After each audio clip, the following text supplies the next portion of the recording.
पुरुषोत्तम मास कथा अध्याय 2। सूत जी कहने लगे कि हे ऋषियों, श्री सुखदेव जी की राजा परीक्षित को श्रीमद् भागवत की कथा सुनाते हुए देखकर आया हूँ। ऋषि कहने लगे, हे सूत जी, जो कुछ आपने वेद व्यास जी के मुख से सुना हो वही कथा सुनाइए। सूत जी बोले, हे ऋषियों, जैसा मुझ में ज्ञान और मैंने व्यास जी के मुख से सुना है, मैं तुमसे कहता हूँ। एक समय नारद जी विचरते हुए भगवान नारायण के निवास स्थान पर जा पहुँचे। वहाँ पर भगवान के चरणों में अलकनंदा बह रही थी। वहाँ पर ब्रह्मा में मन लगाए जितेंद्रिय, निर्मल और तेजोमय ऋषि को देखकर भगवान ने उनको नमस्कार किया। तब साष्टांग नमस्कार कर श्री विष्णु की स्तुति करते हुए नारद जी कहने लगे, हे देवादिदेव, संसार के स्वामी, दया सिंधु, आप सत्यव्रती त्रिसत्य ही हो। सत्य के सार रूप सत्य से ही उत्पन्न हो और सत्य योनि हो। आपको नमस्कार है। हे भगवान, सब प्राणियों के हृदय विषयों में आसक्त है।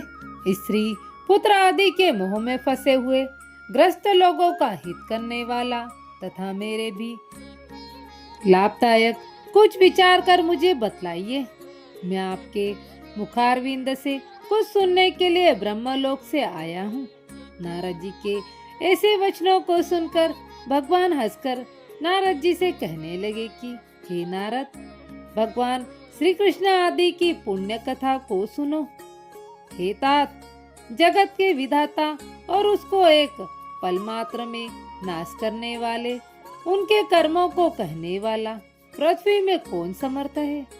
हे नारद, जो ऐसी सारयुक्त कथा तुम जो जानते हो, परंतु फिर भी दरिद्रता को हरने वाला, यश और श्रेष्ठ पुत्रों को देने वाला, मोक्ष देने वाला तथा शीघ्र सेवन योग्य ऐसे अद्भुत पुरुषोत्तम महात्म को कहता हूँ। नारद जी कहने लगे कि हे प्रभु, स्वामियों सहित मैंने चैत्र आदि मास तो सुने हैं, परंतु उनमें पुरुषोत्तम मास नहीं सुना। यह पुरुषोत्तम मास कौन सा है? यह कैसे हुआ है? हे कृपानिधे, यह सब आप मुझसे कहिए। इस मास का स्वरूप और विधान मुझसे कहिए। क्या करना चाहिए, स्नान कैसे करे और दान क्या करे, और जब पूजा तथा उपवास आदि क्या साधन है? इसके अतिरिक्त और भी कोई सार हो वह सब बतलाइए। सूत जी कहने लगे, हे ऋषियों, नारद जी के ऐसे जनहितकारक वचनों को सुनकर भगवान चंद्रमा के समान शीतल और शांति देने वाला वचन बोले।